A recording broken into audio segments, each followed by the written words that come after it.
Hi மக்களே, எல்லாரும் எப்படி இருக்கீங்க? நல்லா இருக்கீங்களா? இன்னைக்கு என்ன வீடியோனா, நான் வந்து எங்கள் அம்மா வீட்டுக்கு போயிட்டு வீட்டுக்கு பாப்பாவை டான்ஸ் கிளாஸில் போய் கூப்பிடலாம் அப்படின்னு சொல்லிட்டு வந்துட்டு இருந்தேன். வரும்போது ரோட்டில் வந்து ஒரு மொபைல் கிடந்தது. அது நான் மொபைல்னு நினைக்கல, ஃபஸ்ட்டு நான் மொபைல் கவர்னு நினச்சிட்டு அதை கடந்து போயிட்டேன். அதுக்கப்புறம் நினச்சேன், சரி இது ஏதோ மொபைல் மாதிரி இருக்குது, நம்ம ஒருக்கா கிட்ட போய் பார்ப்போம் அப்படின்னு சொல்லி நான் திரும்பவும் இன்னொரு தாத்தா கொஞ்சம் வயசானவங்க அவங்க வந்து அதை எடுக்க போனாங்க. நான் வண்டியை திருப்பிட்டு வந்து நான் மொபைலை எடுத்துட்டேன் பார்த்துக்கோங்க. இந்த இருக்குது. ஆனால் யார் மொபைல் தெரில, ஆனால் எங்கள் ஊர் பக்கத்தில் உள்ளதாக தான் இருக்கும். ரோட்டில் கிடந்தது. மொபைலை எடுத்துகிட்டு வந்தேன். இப்போ இந்த மொபைலுக்கு ஒரே ஃபோன் வந்துகிட்டே இருந்தது. நான் அட்டன் பண்ணி பேசலான்ட்டு இருக்கேன். பேசிட்டு இது யாருக்குள்ளதுன்னு நம்ம வந்து மொபைலை கொடுத்துடலாம். சரி, அவங்களுக்கு பாவம் ரொம்ப தேடுவாங்கல்ல, அதனால் அதை கொடுத்துருவோம்.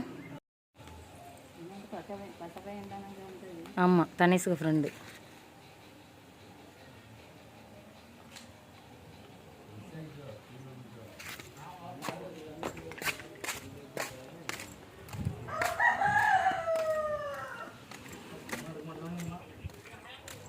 கலக்கா வீட்ல இருக்கா? கலக்கா வீட்ல இருக்கா? எங்க போனா? அவனை வாங்கி தாரண்ணே. அப்படி இல்ல, நம்பிக்கை நம்ப முடியாதுல்ல யார், அதுக்காக தான். சரியா? உங்க அக்காவுக்கையா? சரி, கொடுத்துருவோமாப்பா. கொடுத்துரு, பாஸ்வேர்டு மட்டும் எடுத்துட்டா போதும். கொடுத்துருங்கப்பா. எங்க அக்காங்க அண்ணா சொன்னாங்கல்ல, அவங்க அம்மா சொன்னாங்கல்ல, அவங்க அம்மா சொன்னாங்கல்ல, கொடுத்துருங்க. இல்லவங்க தம்பியான தாமக்கல மொபைல் தான்.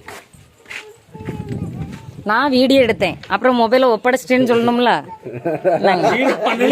நான் வீடியோ மக்களே, நான் வந்து மொபைலை ஒப்படைச்சிட்டேன். ஓகே, மொபைலை கொண்டு பத்திரமா கொடுத்துருங்கண்ணே.